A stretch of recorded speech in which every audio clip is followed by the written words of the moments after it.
hemos casi terminado. Ha sido muchas gracias a Sandra y a Sonia, gracias a Carla, gracias a todos los ponentes. Yo seré muy breve. Pienso que la jornada ha sido intensa, pero nos ha llevado desde la infancia, las primeras interacciones diáricas madre-hijo, al pequeño grupo en la escuela, al grupo en la escuela infantil, a proporcionar un ambiente que se moldea alrededor del niño, adolescente o adulto con un trastorno del neurodesarrollo. Y el grupo de alguna manera es un indicador de que funciona la sociedad y funciona la persona. Yo pienso que el grupo y todo lo que se ha narrado en esta jornada lleva al hecho que el grupo es un deseo de un niño, un adolescente o un adulto. Las relaciones sociales son el deseo de todos. Y si tienes una dificultad en el neurodesarrollo, será el ambiente que tendrá que estructurarse alrededor de la persona que tiene una necesidad y que necesita el grupo como los demás. Llegado a este punto, yo abriría una rueda de preguntas y luego cerraría la jornada. Entonces, si tenéis algún tipo de reflexión, pregunta que queráis compartir con los ponentes de la jornada, os rogaría que la compartáis ahora o, como se dice en las bodas, que se calle para siempre. En general, un segundo solo. No necesitamos mucho.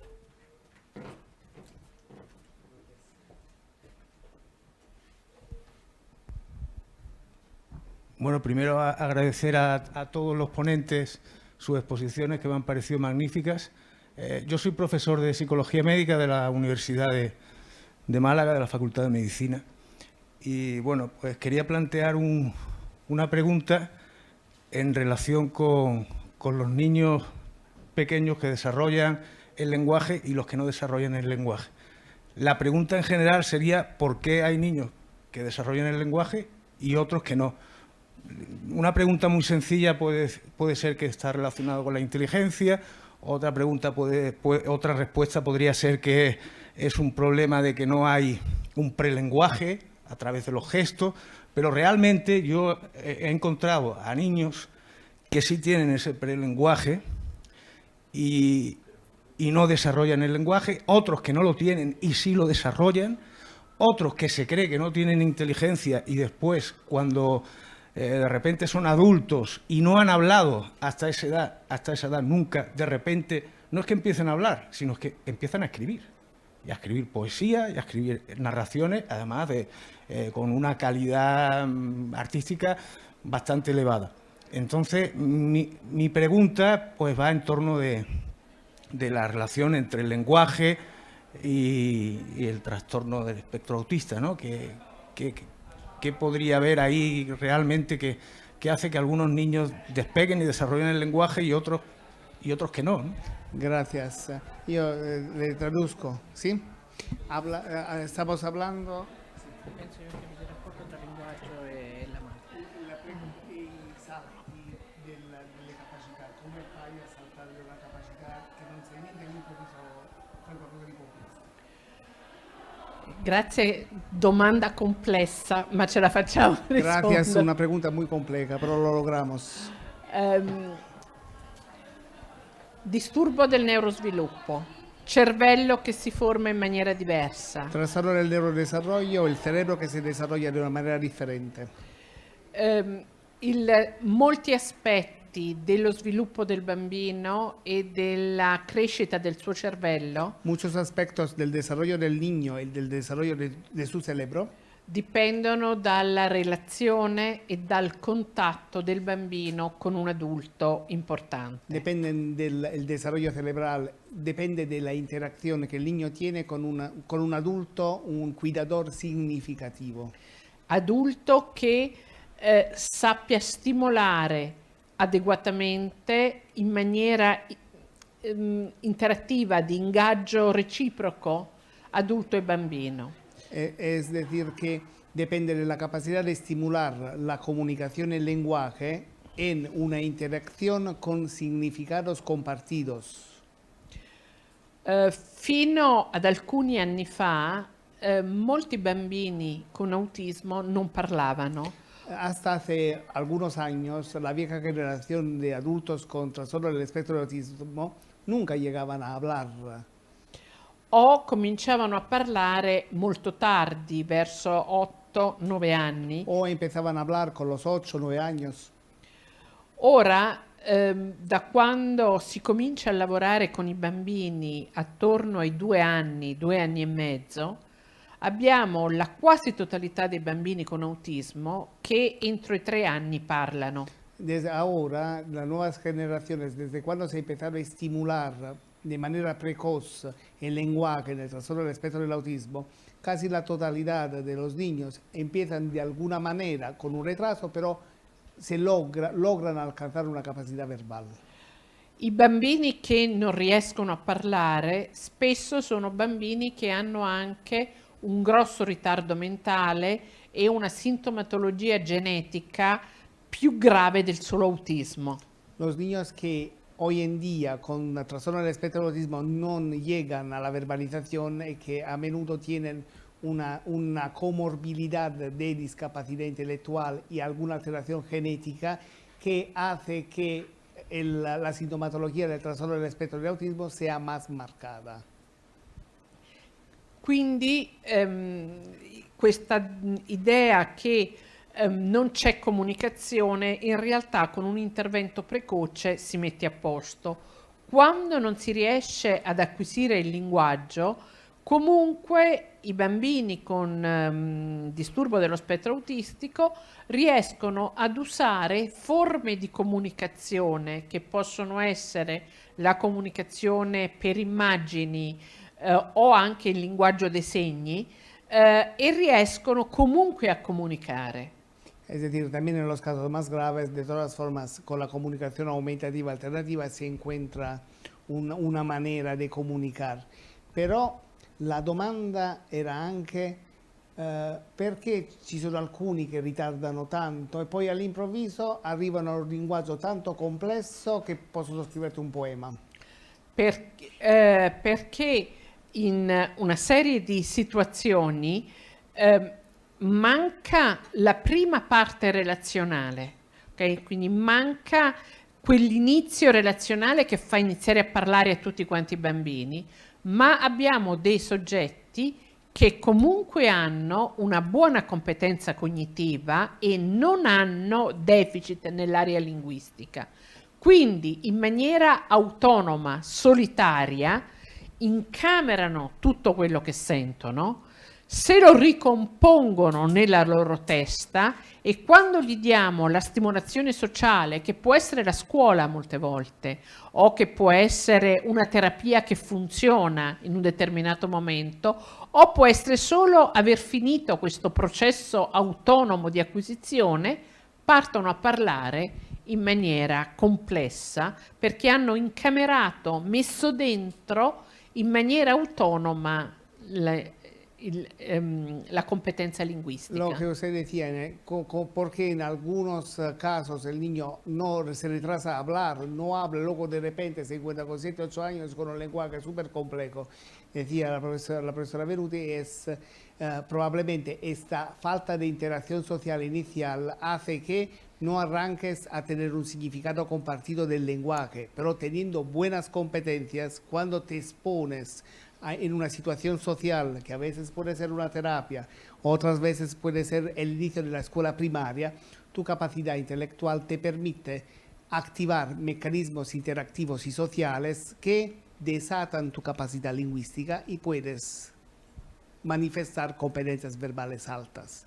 Es decir, el núcleo es el lenguaje, arranca en una interacción social. Sonia Escorial. Yo señalaría también que creo que es importante qué significa hablar de lenguaje, ¿no? Cuando hablamos, porque es verdad que quizás es un lenguaje alternativo o es un desarrollo alternativo, pero casi todos ellos tienen lenguaje. Yo creo que es más interesante hablar de intención comunicativa, ¿no? Porque al final la intención comunicativa es lo que hace que tú puedas relacionarte con otra persona, ¿no? No tanto el lenguaje que emplees, porque como decía la profesora, a lo mejor el lenguaje es a través de gestos, es con estos sistemas aumentativos, ¿no? Entonces, creo que lo interesante es trabajar esa intención comunicativa y esa estimulación para que cada uno en su tiempo lo desarrolle a su manera, ¿no? Creo que también a veces prejuzgamos mucho las condiciones autistas comparándolo con lo normativo, ¿no? Entonces, creo que si nos quitamos esa comparación de la cabeza, o sea, creo que también se le quita presión al niño, al adulto que tenemos delante, ¿no? Porque confiamos en que lo va a conseguir en un momento o en otro, pero va a mejorar la intención. Con una exposición estimuladora se consigue. Poquitas cosas, muchas cosas, pero se consigue, ¿no? Yo pienso que Sonia quiere remarcar también que a veces tomamos en consideración la cantidad de lenguaje que produce el niño o el adolescente, mientras que a veces es más importante que empieces una interacción social, que me busques así como yo te busco a ti.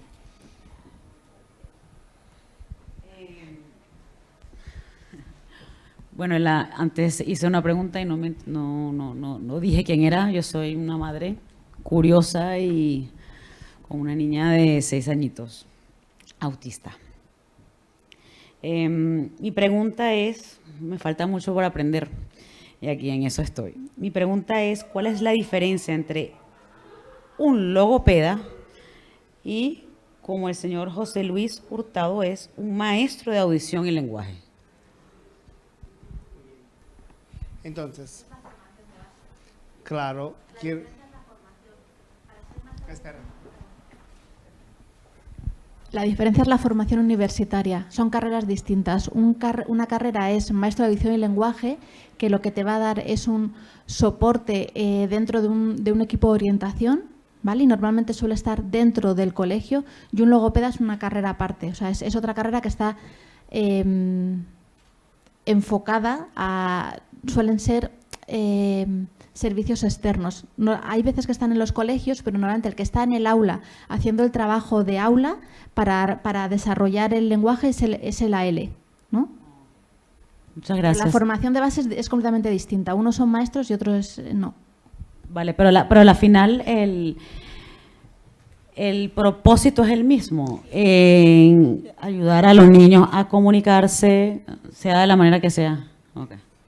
Claro, técnicamente el logopeda es un técnico de la rehabilitación del lenguaje con orientación sanitaria, es un sanitario que rehabilita la producción del lenguaje.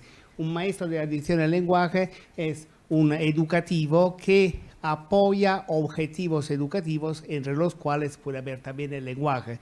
Lo ideal sería que el logopeda y la L se pongan de acuerdo sobre los objetivos y uno trabaja en sesiones rehabilitando unas palabras y el otro dándole significados en otros contextos, ¿no? Si tú un logopeda te lo puedes encontrar dentro o fuera de un centro, pero una L solo te lo vas a encontrar dentro de un centro educativo. Gracias. Claro. Yo tengo otra pregunta. ¿Cómo aplica un niño a una aula estable? O sea, ¿cuáles son los requisitos? Porque hablan, o sea, del aula TEA obviamente tienen ciertos requisitos, pero lo del aula estable no lo tengo claro. Claro. Entonces, nosotros tenemos un grupo de padres, así como indicaba, que tienen entrado a Confederación Autismo, y este es uno de los temas más solicitados, toda la documentación. Desde el año pasado hacemos un grupo de padres con niños con diagnóstico del espectro del autismo y una de las informaciones que más pasan son todos los procedimientos de raíces de la Comunidad de Madrid, cómo solicito y qué colegio elijo. La solicitud llega siempre con un diagnóstico previo. Una vez obtenido el diagnóstico, esta documentación normalmente, lo contesto porque normalmente los padres se lo comparten dentro. Tú vas a hacer una solicitud en un colegio que conozcas, que tenga un aula, sea un centro preferente o tenga un aula TEA, aportando una documentación que normalmente es el diagnóstico en la aplicación de la Comunidad de Madrid, que es el sistema Raíces. Y ahí tú tienes que conocer cuál es el colegio donde tienes que ir. Y entonces ahí empieza el debate entre los padres. tú conoces el colegio más adecuado, te gusta más el preferente esto, quiero llevarlo al aula estable.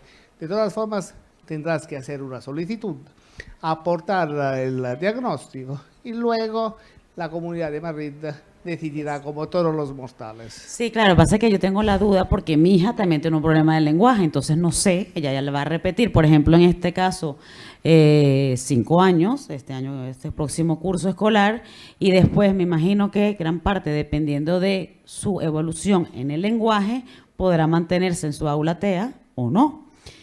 Entonces ahí es donde yo me pregunto, si el aula, esta opción del aula estable puede aplicar para ella, o es todo lo contrario, ¿no? El aula TEA, el aula estable es para niños con menos dificultades o con más dificultades. Con más dificultades, claramente. O sea, que sí, yo sí podría aplicar. En caso de que me dijeran que no, puede seguir, aplicar a ver si, si esto se puede hacer. Vale. Muchas gracias.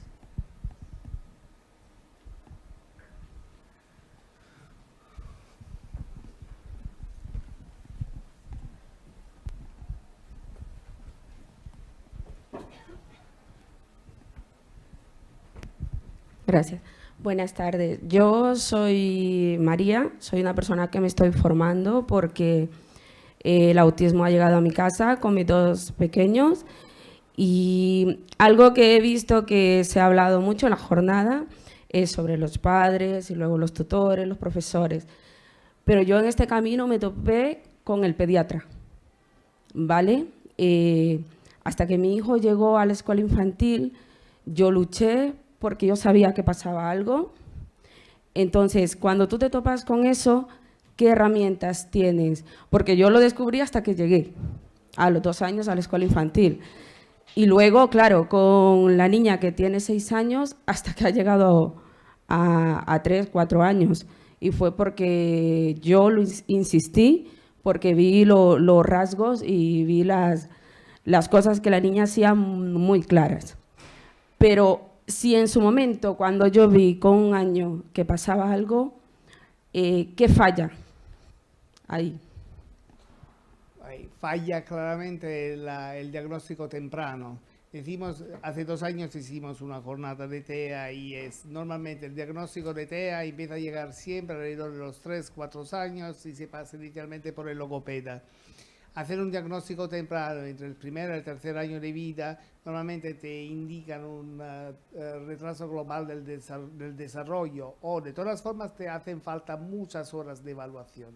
Entonces no es un proceso simple y normalmente, cosa que no se debería hacer, es decir, no pasa nada, espera. Pero claramente no hay que esperar, hay que decir necesito un diagnóstico y necesito un buen diagnóstico temprano. Hay centros que hacen un diagnóstico temprano en que se valora el nivel de desarrollo y se hace siempre un diagnóstico de riesgo, es decir, hay un riesgo de TEA, hay un riesgo en los primeros años y este riesgo implica que tú tengas que estimular al niño, tratarlo como si ya tuviera TEA. Luego, ojalá nos hemos equivocado y todo fluya de manera adecuada. Vale, a la hora de trabajar, como en mi caso, con 2 hermanos, 2 pequeños de 5 y 6 años, totalmente diferentes, porque sabemos que el autismo no es igual. Mi hija, que tiene 6 años, comienza a decir alguna palabra, pero mi hijo es no verbal y no tiene ninguna manera de comunicarse, no tiene ninguna intención aún, tiene 5 años. A la hora de trabajar con ellos como hermanos, con grupo, porque normalmente yo me siento a trabajar con ellos, herramientas, saber cómo hacerlo a la hora de formarse, ¿eso viene también por parte del colegio? ¿O tú, como le pagas un logopeda privado, también puedes buscar formación? Yo me buscaría formación. Hay, por ejemplo, la Fundación Quinta te hace una formación para profesionales y se apuntan un montón de familias. Porque al final sabemos que la familia necesita apoyo y formación. Aquí en la Universidad Europea tenemos un curso online de TEA que nos piden muchas familias, por ejemplo, pero naturalmente la formación presencial es siempre la mejor. Como decía la profesora Venuti, el modelo debería ser el PACT, es decir, yo hago el diagnóstico, te sigo y luego vamos trabajando sobre una formación de lo que la familia tiene que hacer, además del profesional. Entonces, sí, la familia se convierte en especialistas junto a los especialistas y junto al colegio. A menudo este proceso es difícil de implantar, pero una familia que quiere aprender a especializarse es bienvenida porque es el núcleo de todo este proceso. Perdón, sí. Disculpa, me han dejado el micrófono. Yo te quería decir, que sé que es complicadísimo, pero que tú eres su madre, no su terapeuta. Entonces, que encuentres tu lugar como madre y que encuentres un buen equipo de profesionales que te apoyen y que tú confíes, pero que tú seas madre. Porque creo que lo importante y lo que tus hijos te necesitan a ti es como madre, no como logopeda, ni como maestra, ni como pediatra, te necesitan a ti. Entonces, yo creo que es importante encontrar un equipo que te siga, que te ayude, que te apoye, ¿no? Y que te dé pautas, obviamente herramientas y demás, pero que tú al final te acuerdes de que eres su mamá. Ya, claro, vale, sí. Eso es lo primero, claro, porque en casa pues normalmente se trabaja con el juego, ¿vale? Lo que pasa es que al tener dos, pues el juego que sigue mi hija no lo sigue mi hijo. Entonces, mientras estoy jugando con mi hija, pues mi hijo está sentado o está con sus libros porque le gustan mucho, pero lo que yo digo es que cuando a ti te dan el diagnóstico, porque a mí cuando me lo dieron no me dio nada porque no sabía lo que era, ¿vale? Y claro, al ver lo que pasaba y me di cuenta como que si yo no comenzaba a trabajar, me ganaba. O sea, siento que esto es un no parar, ¿vale? Y por eso es que cada vez que hay algo, alguna jornada, algo, yo siempre me apunto, ¿sabes? Aunque al principio no me entere de nada, pero luego sales aquí muy enriquecida con muchas cosas y eso, a veces estas jornadas, cuando venimos padres, parece que fuera solo para profesionales y no es así. Nosotros, vamos, al final acabamos con un máster porque aprendemos muchísimo. A mí ahora me preguntáis muchas cosas que yo, si me preguntas hace 2 años, no tenía ni idea, ¿vale? Entonces, esa es la importancia y yo invito a los padres que a veces les da un poquito de apuro o decir, no, es que esto es para personas que ya llevan muchísimo, pero yo pienso que no, que todos tenemos que trabajar y en mi caso, pues hombre, como te digo, el autismo llegó con mis 2 hijos y dije, pues no, aquí o salgo o ¿qué hago? ¿Sabes? Porque herramientas pienso que tienes en las redes sociales, en infinidad de cosas, pero luego el autismo es muy individual y casos y cosas que le pasan a otros padres no son y no te funcionan a ti, porque yo he probado infinidad de cosas para que mi hijo se comunique, porque no me veía, me puse una vez una nariz aquí de payaso para que me viera, porque era de esas miradas que no te ven, ¿vale? Entonces, es la importancia y la verdad que he aprendido muchísimo y bueno, todo lo que pueda me apuntaré. Gracias.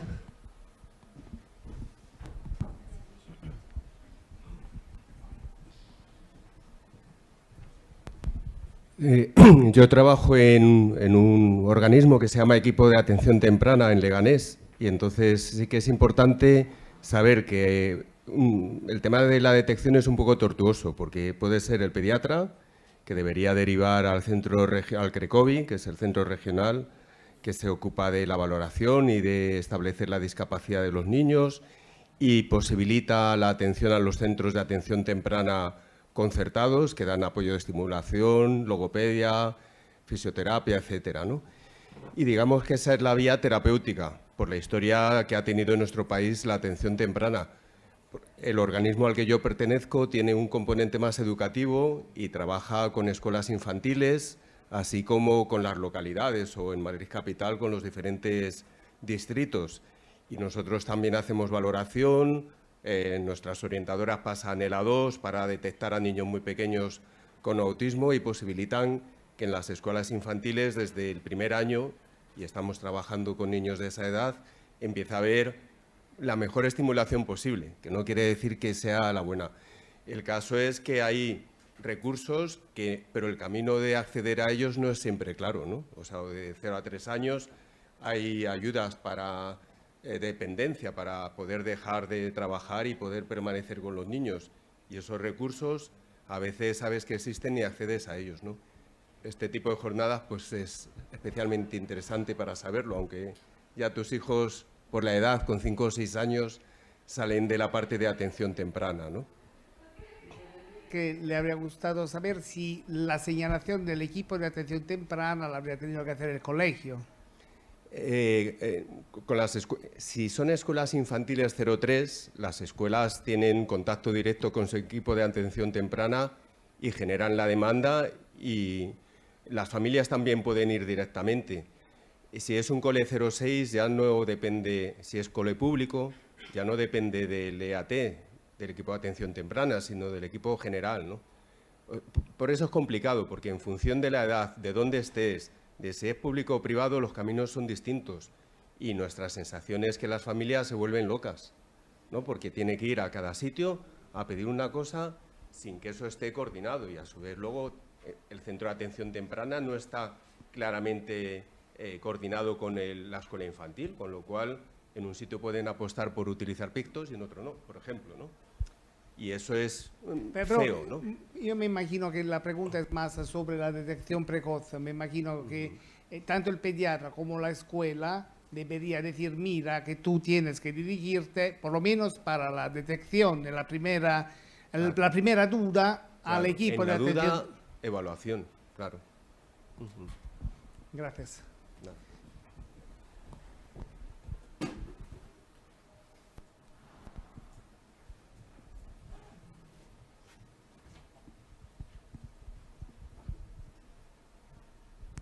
Hola, yo soy Miriam, también soy madre, y te quería contestar yo por mi experiencia personal.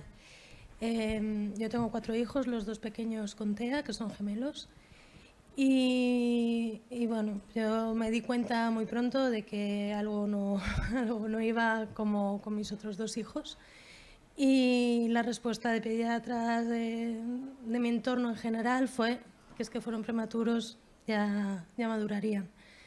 Yo, después de por todo lo que he pasado, a cualquier madre que me encuentro que está todavía sin diagnóstico, le recomendaría que pida que le deriven a psiquiatría infantil del Gregorio Marañón o de Puerta de Hierro, porque tienen unos equipos súper especializados.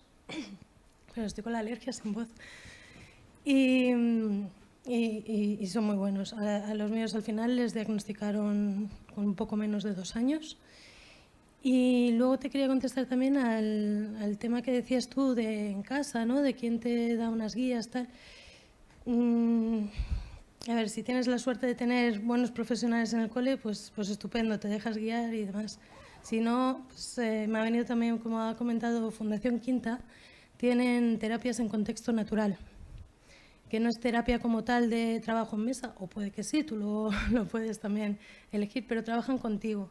A mí, por ejemplo, me ayudaron, mis hijos no se acostaban. Mis hijos, o sea, yo de repente no sabía cómo criar a los niños, y había tenido 2 y me encantan los niños desde siempre y he cuidado 1000. Pero no conseguía acostarles, y hasta que ya les dejaba que se durmieran a las 12, a la 1, a veces a las 2, y ya les llevaba a la cama.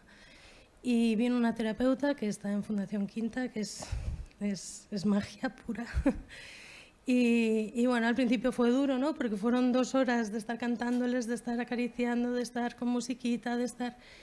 Pero esas 2 horas y pico se fueron reduciendo, 10 minutos, 15 minutos, 20 minutos, hasta ahora que tienen 5 años y terminan de cenar, se lavan los dientes, van al baño, un beso de buenas noches y a la cama. Y ya está, o sea, quiero decir, si puedes conseguir que alguien te guíe, porque te dan unas pautas y tú con eso ya te manejas, y es que te cambia la vida, o sea, te cambia la vida a ti y a tus hijos.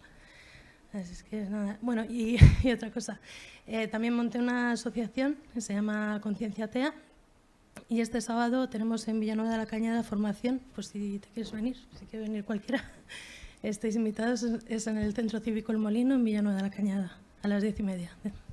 Gracias. Yo pienso que con esta sugerencia y con la otra, pienso que a la final la red de información que se genera entre quien tiene un familiar con una dificultad como el TEA es fundamental. Entonces, crear encuentros como esto o grupos de apoyo psicosocial en el que yo no te voy a explicar de qué se trata, sino hablamos de las experiencias mediadas, es fundamental. Realmente en un territorio tan grande como Madrid. También en Federación Autismo Madrid, por ejemplo, hay un grupo psicosocial en que es gratuito, es periódico, te puedes conectar también online y encuentras otras familias y le puedes preguntar por raíces, hay un nuevo encuentro, por favor, acudid, o necesito información sobre el centro de atención temprana. Se genera una red de información que, por ejemplo, se está manifestando aquí. Bien, si no hay más observaciones, sé que tardaríamos muchísimo. Os agradezco muchísimo la participación. Volveréis a ver esa jornada colgada en la web de Federación Autismo Madrid y de Universidad Europea. Muchísimas gracias a todos. Gracias.